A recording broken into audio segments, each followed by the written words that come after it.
FC অনূর্ধ্ব 17 qualification আছে। সেই লক্ষ্যেই আমাদের হলো এই অনূর্ধ্ব 17 ট্রায়াল হচ্ছে। এখানে আমাদের হলো রিসেন্টলি যে সারা বাংলাদেশে অনূর্ধ্ব 15 ইউসিপির যে খেলা হলো, সেখান থেকে আপনার আমাদের কোচরা প্লেয়ার বাছাই করেছেন। এবং আপনি জানেন যে ক্রীড়া মন্ত্রণালয়ের অধীনে আপনার মোহাম্মদপুর ফিজিক্যালে 4 দিনব্যাপী অনূর্ধ্ব 17 ডেভেলপমেন্ট কাপ হয়েছে।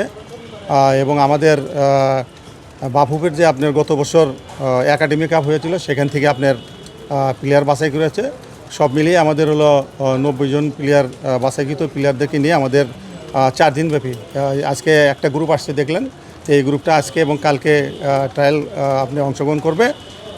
তারা চলে গেলে কালকে আর একটা গ্রুপ আসবে, তারা আপনি আবার 2 দিন 10 এবং 11 তারা ট্রায়াল দেবে। ফাইনালে আমাদের তো লক্ষ্য হলো আপনার চূড়ান্ত দল যখন ট্রেনিং শুরু করবে তখন 40-45 জন নিয়ে আমাদের চূড়ান্ত দল হবে।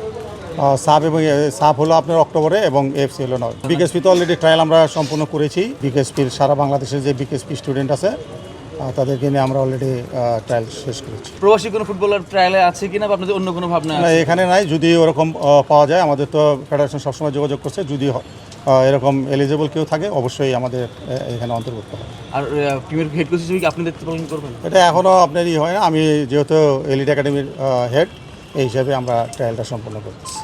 যুক্তরাষ্ট্রের 1 নম্বর জিম চেইন গোল্ড জিম এখন আবারও বাংলাদেশে।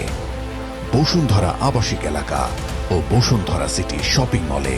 গোল্ড কাপ যেটা হলো ওইখান থেকে কি ওইখান থেকে প্লেয়ার আসছে এটা, এবং প্রথম যে আমরা ডেভেলপমেন্ট কাপ যেটা ক্রীড়া মন্ত্রণালয়ের অধীনে হয়, ওইখানেও আমরা অন্য সময় এখানে আপনার আমাদের সম্পৃক্তি ছিল না, কিন্তু এবার আমাদের ডেভেলপমেন্ট কমিটির ইচ্ছায় আমি নিজেই গিয়েছি এবং 4 দিন ওখানে ছিলাম, এবং ওইখান থেকে আমাদের প্লেয়াররা এখানে আসছে।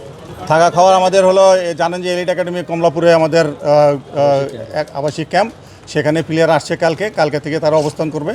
তাদের থাকা খাওয়া সব কিছুই কমলাপুরে খুব ভালো ব্যবস্থা করা হয়েছে।